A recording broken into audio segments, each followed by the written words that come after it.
सरदार रतन सिंह जिन्होंने यह मकान दिलवाया था, मानो हौसला अफजाई करते हुए कहा, अरे ओ जी बंसल साहब, आपकी तो मौज हो जानी है। यहाँ तो बड़े पकौड़े बनते हैं, गर्मा गर्म, हर वक्त कढ़ाई तो चढ़ी रहती है। और क्या वैरायटी होती है पकौड़ों की, पालक के, प्याज के, आलू के, बैगन के, एकदम करारे करारे। ठीक घर के पीछे है राम अवतार हलवाई की दुकान। अरे जब मन चाहे पकौड़े मंगा लो, एक क्या 10 मेहमान आ जाए घर में, कुछ बनाने की जरूरत ही नहीं। असल में पीछे सड़क के पार कॉटन मिल का मेन गेट था, जहां हर समय लोगों की आवाजाही बनी रहती थी। एक शिफ्ट छूटती दूसरी के वर्कर अंदर जाते, यही हाल भोजन अवकाश के समय होता। इस वजह से हलवाई की दुकान में पकौड़े या समोसे बनते ही रहते थे। मकान शिफ्ट करके यहाँ आए तो सामान उतरवाने रखवाने वाले मजदूरों और सहायता के लिए आए मित्रों के लिए चाय पकौड़े पीछे से मंगवाए गए। रतन सिंह ने गलत नहीं कहा था, पकौड़े सचमुच करारे और मजेदार थे। कहाँ शांत साफ सुथरी सरकारी बस्ती का बंगला और कहाँ कॉटन मिल गेट की गहमा गहमी। आक्रांत यह किराए का मकान। इस माहौल का अभ्यस्त होने में काफी समय लगा, मगर मिल के गेट पर अक्सर बनी रहने वाली रौनक का हमने खूब लुत्फ उठाया। पकौड़े और समोसे तो नियमित रूप से नाश्ते में शामिल हो गए। सब्जी भाजी और फलों का भी आराम था। मिल के गेट पर हर शिफ्ट छूटने के समय अच्छा खासा बाजार सज जाता था। चूंकि वहां क्रेता मजदूर होते थे, इसलिए सस्ती दर पर चीजें बिकती और हाथों हाथ बिक जाती थी। सब्जी फल ही नहीं, वहां दाल चावल मसाले, सस्ते रेडीमेड कपड़े, अंगोछे, मच्छरदानियां और जाने क्या क्या बिकने को आता था। शुरू में तो संकोच हुआ, फिर हम भी इस बाजार के ग्राहक बनकर सर्वहारा वर्ग के निकट आने की एक स्वचालित प्रक्रिया में शामिल हो गए। होना ही था। पिताजी के रिटायर होने के बाद पहले सरकारी बंगला गया, फिर एक एक करके सारी सुविधाएं। अब वेतन की जगह पेंशन थी, जिसमें अपनी बुजुर्गा पहचान बनाए रखना मुश्किल हो रहा था। मैं खुद सरकारी साधारण नौकरी पर था और 2 छोटे भाई पढ़ रहे थे। धीरे धीरे वह मिल हमारे लिए खुलती गई। इसकी शुरुआत तभी हो गई थी जब हमें राम अवतार के हर समय बनते रहने वाले पकौड़े भा गए थे। फिर सस्ती सब्जियां, किफ़ायती अंडरवियर और अंगोछे हमारी क्रय सूची में शामिल हुए। फिर मामला बढ़ता गया। हम लोग सोचने लगे कि कम से कम घर का एक लड़का तो मिल में नौकरी पा जाए। इस दिशा में कार्य भी हो रहा था। मैंने पड़ोस में रहने वाले मिल के वेलफेयर ऑफिसर गर्ग साहब से जान पहचान बढ़ा ली और वे घर आने जाने लगे। परिवारों में भी मेल जोल बढ़ा।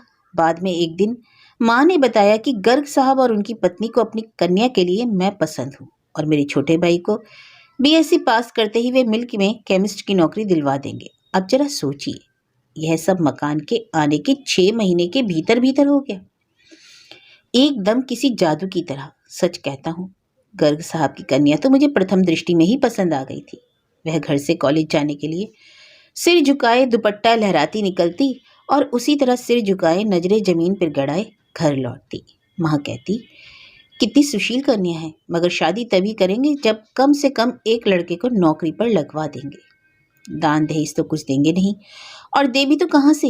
इसी नौकरी से 3-3 बहनों की शादी की है। लड़के को इंजीनियरिंग कॉलेज में भर्ती कराया है। खैर, हमें दहेज चाहिए भी नहीं, बस एक लड़का मिल में लग जाए, इतना बहुत है। मिल की नौकरी कहने के लिए प्राइवेट है, मगर सुविधाएं सरकारी से कहीं ज़्यादा है। देखो, वर्दी मिलती है, ओवर टाइम मिलता है, बोनस में 1-1.5 महीने की तनख्वाह, हर साल सस्ते दाम पर एक पूरा गेहूं, मिल के फॉर्म का, कोऑपरेटिव से लोन और जाने क्या क्या। ऐसी नौकरी मिलती है कहीं, वह भी घर के ठीक पीछे। यह तो राम जी की कृपा है जो घर दिलाने के बहाने यहाँ ले आए हैं। तो मैंने उन्हें याद दिलाया तो बोली, हाँ हाँ, भला हो रतन सिंह जी का जो उन्होंने यह घर दिलाया। और इसमें कोई शक नहीं कि शोर शराबे, खास तौर पर यूनियन की अक्सर गेट पर चलने वाली नारेबाजी से होने वाले व्यवधान को छोड़ दिया जाए तो यह घर हर दृष्टि से सुविधाजनक था। यहाँ से मेरे दफ्तर की दूरी मुश्किल से 2-2.5 किलोमीटर थी। भाइयों के कॉलेज भले ही दूर हो, मगर टेम्पो की सवारी सुलभ थी। बैंक, पोस्ट ऑफिस मिल के गेट पर ही थे।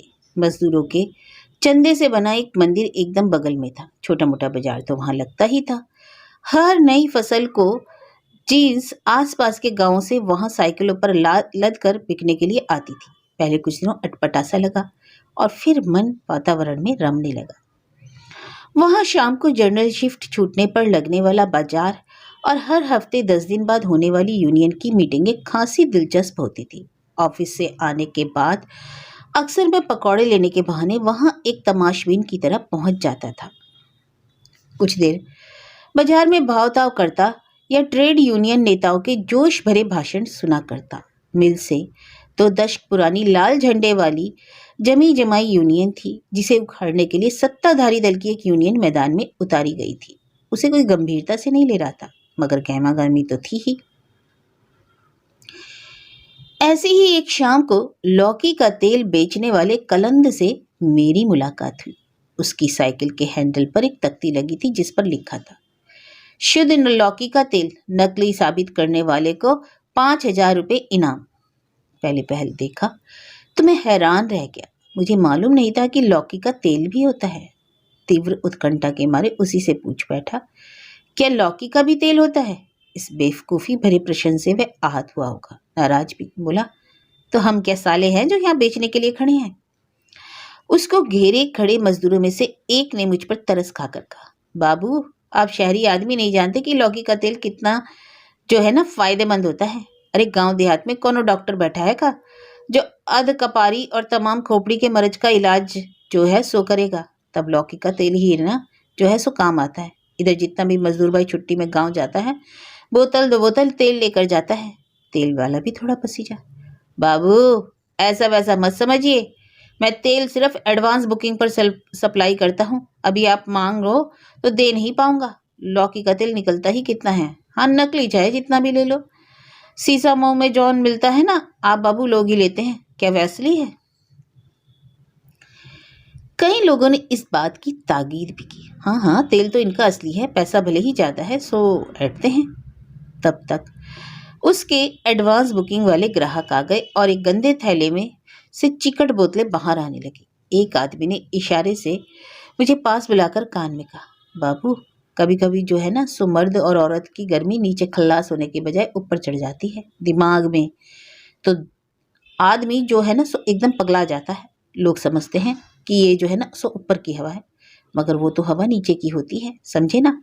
तब ये लौकी का तेल काम आता है। थप्पी पर लगाया नहीं कि खोपड़ी पर का मामला ठंडा, दिमाग से लेकर नीचे तक सब कुछ रैप। चैन मिलता है, खूब नींद आती है मरीज को। और कुछ लोग कहते हैं जिनकी देर तक जो है ना शादी नहीं होती सो कभी कभी सरसाम हो जाता है, तो उनके लिए तो लौकी का तेल रामबाण है, ऐसा ही समझिए।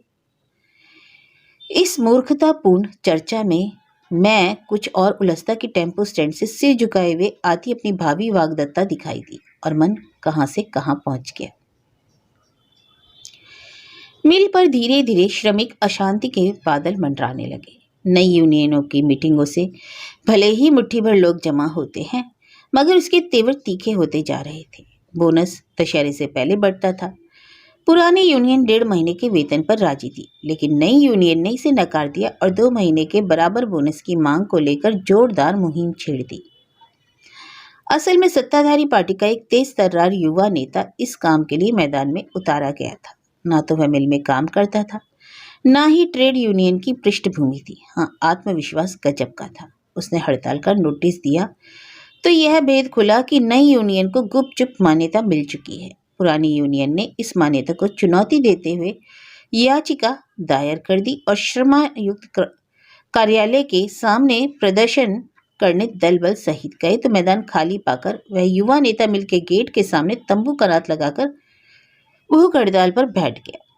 मिल प्रबंधन ने भी कोई आपत्ति नहीं की। अब पुरानी यूनियन के सामने यह धर्म संकट पैदा हुआ कि ज्यादा बोनस की मांग का विरोध कैसे करें। फिर भी सैद्धांतिक आधार पर इस मांग का विरोध किया गया और ताबड़तोड़ कई मीटिंगें करके मजदूरों को इसका औचित्य समझाने की कोशिश की गई। उधर भूख हड़ताल पर बैठे नेता के समर्थन में सुबह शाम विधायक, सांसद और जाने माने राजनीति के खिलाड़ी आने और भाषण देने लगे। इस अनशन स्थल पर जो भीड़ रहती थी उसमें बहुत तरह के लोग होते थे, लेकिन मिल मजदूर दूर से ही तमाशा देखते थे। बस इसी आश्वस्ति के कारण पुरानी यूनियन मात खा गई। मिल प्रबंधन ने 2 महीने के वेतन के बराबर बोनस की मांग मान ली। पुराने नेताओं के बरसों के संघर्ष से लगा कि तंबू इस आंधी में ऐसा उखड़ा कि फिर वापस नहीं लग पाया। मिल मजदूरों ने नए और युवा नेता को कंधे पर उठा लिया। मिल के गेट से ऐतिहासिक विजय जुलूस निकला, जिसमें सत्ताधारी पार्टी के प्रदेश अध्यक्ष नियुक्त हुए। उसके साथ मिल जैसे 2 हिस्सों में बंट गई। राम अवतार की दुकान पर हंसी खुशी चाय पीते पकौड़े खाते लोग अब वाक्य युद्ध में रत होने लगे। नई यूनियन के समर्थक कुछ ज्यादा ही जोश में रहते और जल्द ही जुबानी जंग मारपीट में बदल गई। पहले गेट के बाहर हुई, फिर मिल के अंदर। बोनस से जेब जितनी गर्म हुई, उससे ज्यादा मिल मजदूरों का दिमाग गर्म रहने लगा। जिस दिन बोनस बटा, मिल के गेट पर बाजार क्या अच्छा खासा मेला लगा। पहली बार किस्तों पर टीवी, फ्रिज, मोटरसाइकिल बेचने वाले स्टॉल लगे। जींस, टी शर्ट और मैक्सी विक्रेताओं ने पारंपरिक कच्चे बनियान अंगोछे के दुकानदारों को दुबकने के लिए मजबूर कर दिया। मेरे छोटे भाइयों ने अपनी पसंद की जीन्स और टी शर्टें खरीदी। हलवाई की दुकान में तो सुबह से ही जलेबियां छन रही थी। मैं भाइयों को कपड़े और जलेबियां दिलाकर माँ को मनाने में जुटा। बाइक लेने की तमन्ना जाने कब से सीने में दफन थी, लेकिन हालात ऐसे नहीं थे कि एक मुश्त इतनी रकम जुटा पाते। किस्तों पर लेने का यह सुनहरा मौका था, लेकिन माँ ने दूरदर्शिता का नमूना पेश कर दिया। अरे जहाँ इतने दिन काटे वहाँ थोड़े दिन और सब्र कर ले। ठीक है, दहेज में रुपया पैसा नहीं दे पाएंगे, मगर ऐसे गए गुजरे तो हम भी नहीं कि मोटरसाइकिल तक ना दे। हाँ, तुम अगर पहले ही खरीद कर बैठ जाओ तो बात और है, फिर उन्हें नहीं देने का बहाना मिल जाएगा। आजकल तो छोटे से छोटा आदमी भी लड़की की शादी में फ्रिज, टीवी, मोटरसाइकिल, दवा सब देता है। जाओ, वहाँ लौकी के तेल वाला खड़ा है तो 100 ग्राम ले आओ। राम जाने खुशकी है कि कोई बला सिर दर्द के मारे फटा जाता है। मेरी समझ में नहीं आया कि माँ की इस होशियारी पर खुश हूँ या ना खुश, पर मेरा जी कुछ हल्का हो गया। मैं लौकी के तेल की तलाश में बाहर आया तो देखा मेरी वुड भी अपने छोटे भाई के साथ दरवाजे पर सिर झुकाए खड़ी है। अब तो मैं एकदम हक्का बक्का। शैतान का नाम लो, शैतान हाजिर। उसके भाई ने कहा, मम्मी ने कहा है कि मदन भैया के साथ जाकर जीन्स और टॉप खरीद लो, जैसी सोनू भैया और मानू भैया ने ली है। दीदी को भी लेनी है। माँ के कान तो दरवाजे पर ही लगे थे। हाँ हाँ मदन बेटा, देख लेना कि राजू का कद अभी बढ़त पर है, 100 इंच 2 इंच बड़ी ही दिलाना। हाँ, श्वेता के लिए कोई ऐसी देखना जो 4-6 महीने पहले पहन ले तो पैसे वसूल हो जाए, बाद में कहाँ पहन पाएगी। और मेरे लिए तेल जरूर लेते आना। श्वेता की मम्मी ने ही बताया कि बहुत आराम मिलता है इसे लगाने से। मैं इस अप्रत्याशित परंतु सुखद दायित्व बोध से मन ही मन पुलकित होते हुए ऊपर से परम गंभीरता का चोला ओढ़कर मिलके गेट की ओर आगे आगे चला। मेरे पीछे श्वेता, उसके पीछे राजू। बिल्कुल राम सीता का वन गमन का दृश्य। जीन्स बेचने के लिए कंपनी की मोबाइल वैन आई थी। वहां पहुंचते ही दीदी ने अपना सदैव झुका रहने वाला दर्शनीय सिर जो उठाया, फिर फाइनल खरीद तक उठा ही रखा। इस पूरे प्रकरण में उसने मेरी या राजू की पसंद या सलाह पर रत्ती भर भी ध्यान नहीं दिया। यहाँ तक कि रंग के मामले में राजू ने अपनी चलाने की कोशिश की तो उसे इतनी जोर से डांटा कि हम दोनों सहम गए। आगे कुछ बोलने की हिम्मत ही नहीं हुई। लौकी के तेल वाले की भी खिंचाई करते हुए उसने कुछ इस अदा से 100 ग्राम तेल खरीदवाया जैसे वह नकली तेल लेकर उस पर एहसान किया जा रहा हो। वह बेचारा दीदी दीदी करता रहा। हाँ, फिर लौटते समय उसने फिर से सीधी गऊ की तरह अपना सिर झुका लिया। अब बताइए इस अदाकारी पर कौन ना फिदा होगा। और मजेदार यह बात रही कि पहले मेरी माँ ने खरीदे गए कपड़ों को सूक्ष्मता से निरीक्षण किया और बढ़िया चैन की प्रशंसा की, जिसको सुनकर जनक दुलारी मंद मंद मुस्कुराई और चोर दृष्टि से विजयी भाव से मेरी ओर देखा। बाद में सुना उसकी मम्मी को भी कपड़े बहुत पसंद आए और वे इस खरीदी में मेरे मार्गदर्शन की मुक्त कंठ से सराहना करने मेरे घर आई। मजेदार बात यह थी कि कपड़े ना तो मुझे पसंद थे और ना राजू को। उससे क्या होता है, मुझे लगा कि मेरा और श्वेता का यह गुप्त रूप से टेस्ट था, जिसे हम दोनों खाटी मध्यम वर्गीय मानकों पर खरे पाए गए। दिवाली तक मिल मजदूर त्योहारी धुन में मग्न रहे। बोनस मानो खुशियां ही खुशियां लेकर आया था। किस्तों पर कई फ्रिज और टीवी खरीदे गए। इस मिल के लिए एक नया अध्याय था, एक नई शुरुआत। किस्तों में बेहतर जीवन। जब नई आर्थिक नीति के अंतर्गत उदारता पूर्वक देश भर में उधार पर सभी तरह के वाइट गुड्स धड़ाधड़ बेचे जा रहे थे, तो यह मिल कब तक बची रहती। बहरहाल संपन्नता के इस स्वादिष्ट फल को चखने के बाद वर्कर्स में एक नई चेतना जागृत हुई, जिसका सहारा लेकर नई यूनियन ने दिवाली के बाद तनख्वाह बढ़ाने के लिए प्रबंधन को नोटिस दे दिया। वास्तविकता यह थी कि पिछले 10 वर्ष से मिल में वैस रिवीजन नहीं हुआ था। नई यूनियन ने मुंबई और अहमदाबाद की कपड़ा मिलों के समकक्ष वेतन मांग की थी। पुरानी यूनियन इसका विरोध करती मन महसूस कर रह गई। प्रबंधन ने दोनों यूनियनों के वार्ता के लिए बुलाया तो मजदूरों की बाँछें हिल गई। बैठक के पहले गेट पर हुई जनरल बॉडी मीटिंग के युवा नेता ने छाती ठोकर कहा, वह इस मिल में मुंबई अहमदाबाद के बराबर वेतनमान बढ़वाकर ही दम लेगा। गेट पर पीपल के पेड़ के नीचे एक नोटिस बोर्ड लगाया गया, जिस पर नई यूनियन द्वारा प्रस्तावित वेतनमान प्रदर्शित थे। मिल मालिकों ने फौरी तौर पर 10% वेतन वृद्धि की पेशकश की, वह भी इस शर्त पर कि कर्मचारी उत्पादन में भी 10% वृद्धि करने का लिखित संकल्प दें। पुरानी यूनियन इस पर लगभग सहमत थी, लेकिन नई यूनियन ने 25% से कम पर विचार करने से ही इनकार कर दिया, वह भी उत्पादन बढ़ाने की शर्त के बगैर। बातचीत टूट गई। अगले दिन जब पुराने नेता मीटिंग करके मजदूरों को 10% वेतन वृद्धि को स्वीकार करने के लिए समझा रहे थे, तो उसकी जमकर हूटिंग की गई। जल्दी ही वहां हाथापाई और मारपीट शुरू हो गई। बड़ी मुश्किल से कुछ सदाशयी लोगों ने गर्मा गर्मी को शांत किया। अगले ही दिन नई यूनियन ने आम सभा बुलाई, जिसे संबोधित करने प्रदेश सरकार के श्रम राज्य मंत्री आए और उन्होंने इस संघर्ष में श्रमिकों के साथ कंधे से कंधा मिलाकर संघर्ष करने का उद्घोष किया। तो किसी को रत्ती भर भी संदेह नहीं रहा कि इस लड़ाई में विजय किसकी होने वाली है, और नई यूनियन के नए युवा नेता ने हड़ताल के नोटिस का ऐलान कर दिया। किस्सा कुतहा यह है कि दिवाली के बाद जब देव नींद से उठे और मांगलिक कार्यक्रमों का सामाजिक सिलसिला आरंभ हुआ, तो कुछ दिन बाद शुभ मुहूर्त में कॉटन मिल में हड़ताल हो गई। इस मिल में लोग बताते हैं कि पहले भी कई बार हड़ताल हुई थी, मगर उसको लेकर ना तो इतने स्वप्न थे और ना ही अपेक्षाएं। हालत यह थी कि रोजाना सारे दिन चलने वाली गेट मीटिंग में सुबह से शाम तक मिल वर्कर बैठे रहते और सत्तारूढ़ पार्टी की ओर से चाय नाश्ते का भंडारा चलता रहता। राम अवतार हलवाई की कढ़ाई दिन भर चढ़ी रहती और पकौड़े निकलते रहते। और सच तो यह है कि हमारे घर में यह एक स्थायी नाश्ता हो गया था। माँ कहती, जब अपनी अच्छी सुविधा मौजूद है तो मैं क्यों चूल्हे पर चढ़ी रहूं। अब तो नई बहू आएगी तो वही बनाएगी कुछ नहीं, तब तक पकौड़े से ही काम चलाओ। पुरानी यूनियन ने हड़ताल का समर्थन नहीं किया और वर्कर्स से काम पर आने का आह्वान किया, लेकिन बढ़े हुए बोनस और वेतन में 10% वृद्धि की पेशकश ने कर्मचारियों को ही नहीं, अफसरों को भी डांवाडोल कर दिया। मुश्किल से 50-60 लोग जनरल शिफ्ट में हाजिरी लगवाने जाते थे, बाकी शिफ्टों में काम बंद था। उधर गेट मीटिंगों में दिनों दिन रौनकें बढ़ती जा रही थी। रोजाना कोई ना कोई वीआईपी अपने लाभ लक्ष्य के साथ वहां हड़तालियों के समर्थन देने पहुंच रहा था। मिल मजदूरों को ही नहीं, हम जैसे आसपास रहने वालों को भी उम्मीद हो गई थी कि जल्दी ही वेतन वृद्धि पर समझौता हो जाएगा।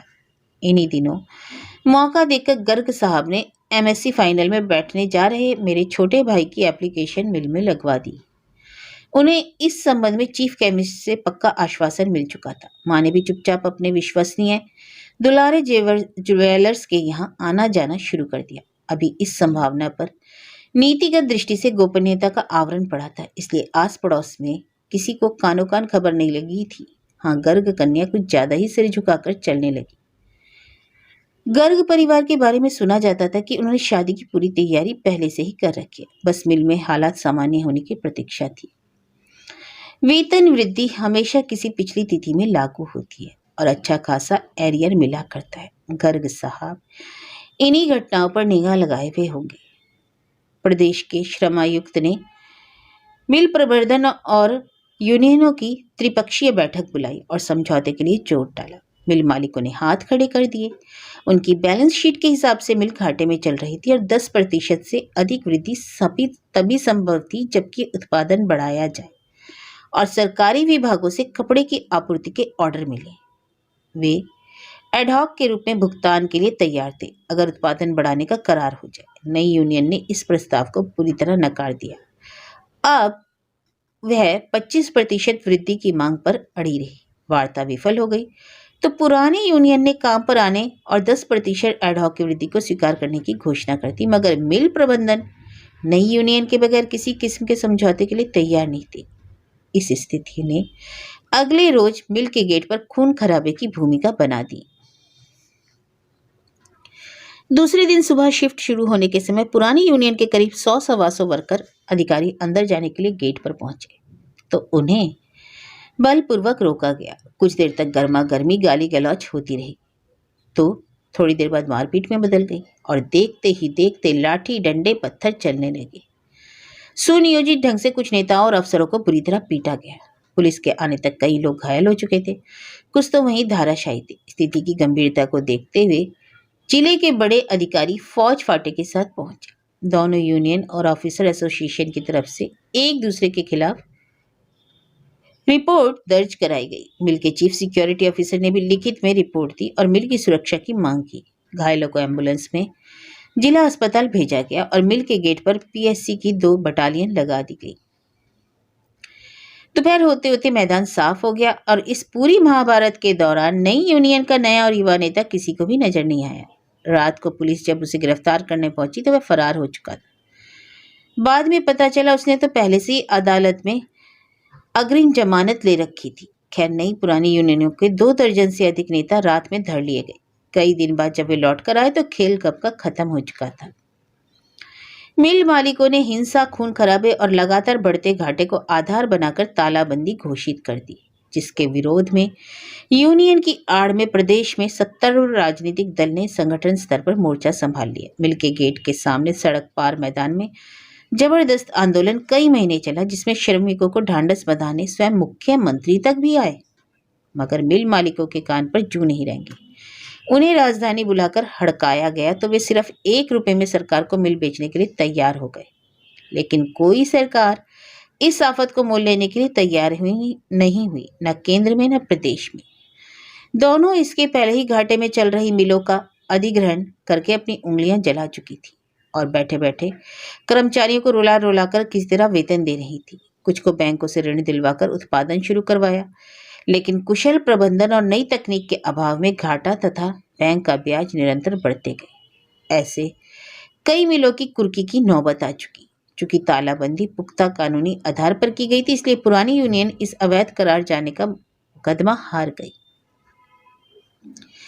मिल की नोटिस बोर्ड पर कर्मचारियों के बकाया भुगतान की सूचना हो गई और वे आसमान से गिरे। पहली बार उन्हें महसूस हुआ कि वे ठगे गए। पहली बार युवा नेता की जमकर हुटिंग हुई।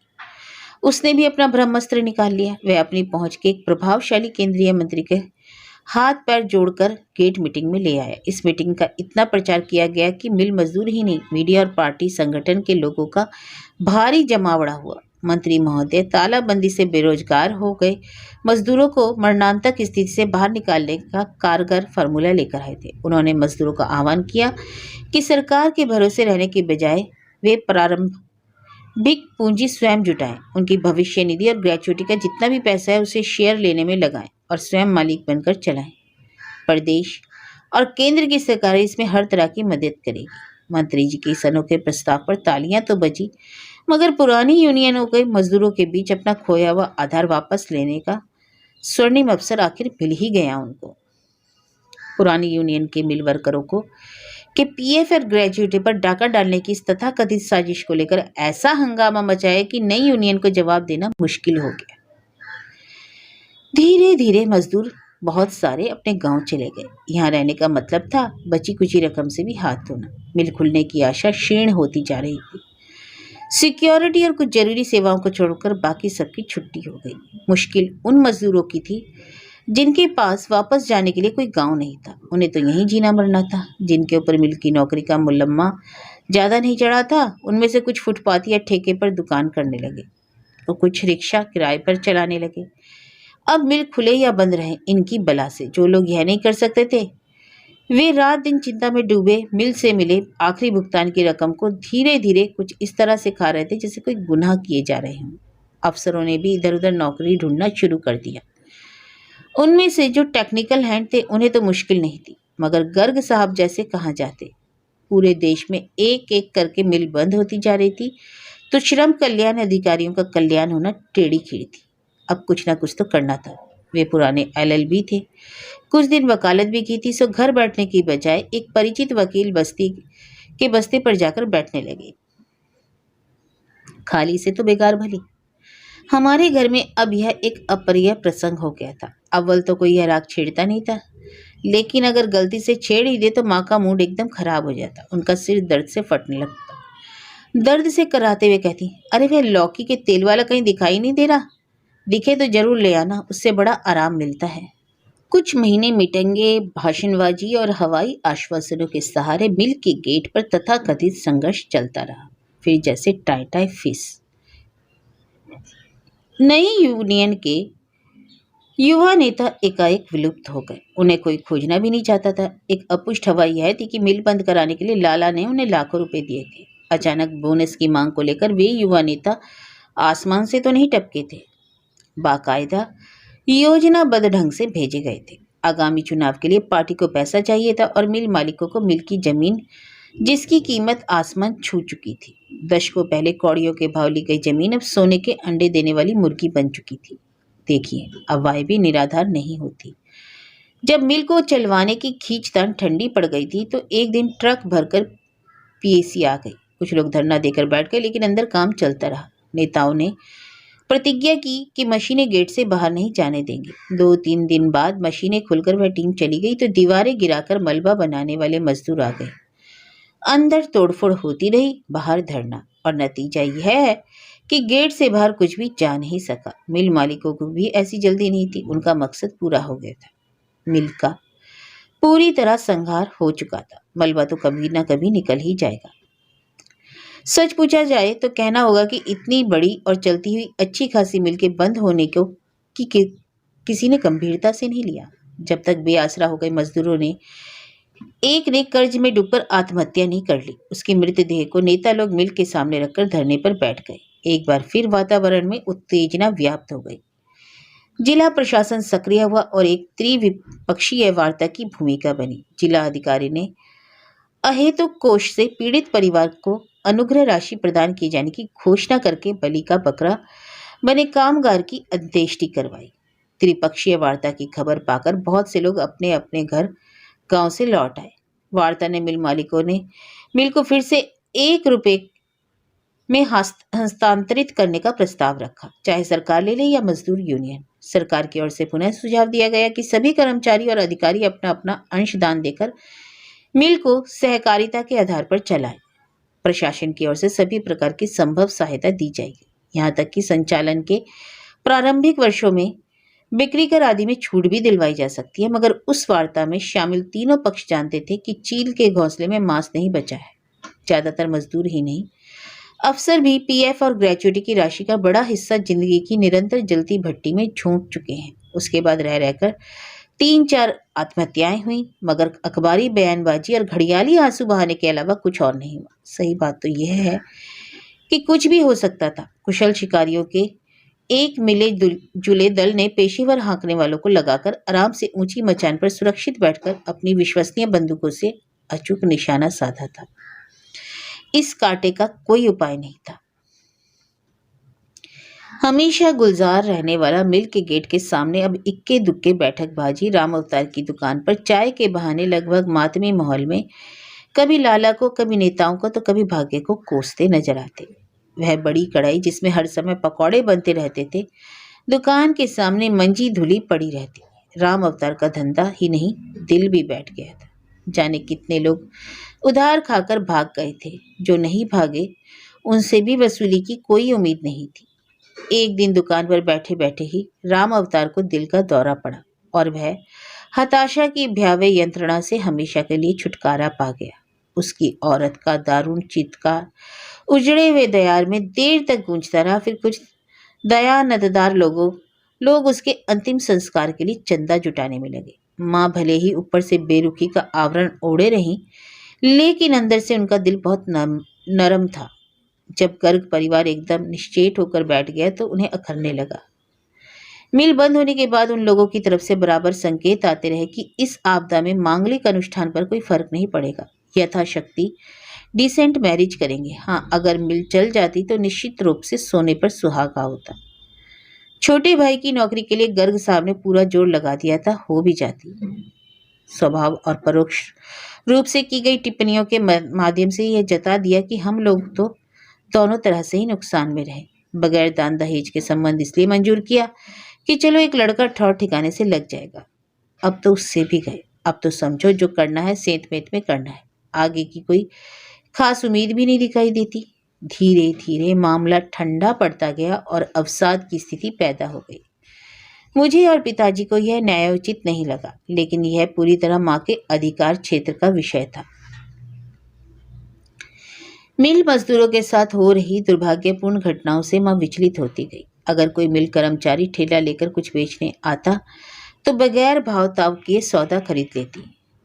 घर परिवार लंबी चुप्पी से बेचैन थी, मगर मौन साधे रही, अपने दिल की बात दिल में ही रखे रही। हम लोगों को जरा भी एहसास नहीं हुआ कि वे व्यथित हैं और चाहते हैं कि उस ओर से बात चलाई जाए। एक दिन अचानक उनके सब्र का बांध टूट गया। जिस दिन मिल से मलबा लादकर बाहर जा रहा था, उन्होंने मेहरी के बहाने पूरे घर को सुनाकर कहा, किसी के दिए लिए से किसी का घर बढ़ता है क्या? जिसके पूत कमाऊ है उसे किसी से कुछ मांगने तुंगने की भला क्या जरूरत? हम लोग सुनकर पहले तो हैरान हुए, फिर मन में खुशी की लहर दौड़ पड़ी। दोनों घरों में वही मेहरी बर्तन मांजती थी। वह काम करके जाने लगी तो माँ ने उसे कुछ खाने का सामान देते हुए कहा, अरे गर्ग मेम साहब को कहना कि श्वेता को भेजे एक दिन। महीनों हो गए लड़की का मुंह देखे, कुछ समझता है तो समझे। मैं तो उसे अपनी बेटी की तरह मानती हूँ। मेहरी पल्लू कमर में खोसकर मुस्कुराती हुई चली गई। तभी किसी ने बाहर ताजा मुलायम लौकी ले लो की आवाज लगाई। माँ ने मुझे बाहर जाकर उसे रोकने को कहा, शायद लौकी की जरूरत थी।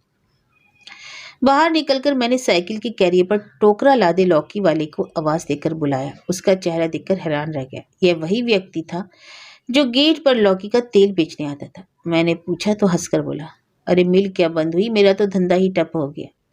गांव देहात के मजदूर तेल खरीदते थे, अब उन्हें खाने के लाले पड़ गए। शहरी लोग लौकी कद्दू के तेल की तासीर नहीं जानते। अब कटरी में सुबह सुबह ताजा लौकी लेकर आता हूँ, आप लोगों की सेवा के लिए, पेट भरने के लिए कुछ तो करना है। तब तक माँ आ गई। उन्हें बताया कि यही है लौकी के तेल वाली। तो उन्होंने उससे एक बोतल तेल लाकर देने के लिए कहा। उसने खुश होते हुए कहा, माँ जी आज तो लौकी की सेवा लीजिए, किसी दिन आपको शुद्ध तेल भी लाकर दूंगा। उधर गर्ग मेम साहब ने भी ऑर्डर दिया है, वो भी आपकी तरह सिर दर्द से परेशान है। उसी दिन शाम को श्वेता हमारे घर आई और बहुत देर तक माँ से बातें करती रही। बाद में माँ ने ज्यादा तो नहीं लेकिन इतना बताया कि गर्ग साहब की नौकरी चेन्नई की एक कपड़ा मिल में लग गई है और जल्दी ही वहां जाने वाले। वहां मिल में भर्ती करने का काम भी इन्हीं के पास होगा। उस रात चेन्नई की दूरी की बात सोच सोचकर माँ के सिर में भयंकर दर्द हुआ। लेकिन अब लौकी का तेल कहाँ था? भगवान जाने वह तेल लेकर कब आएगा।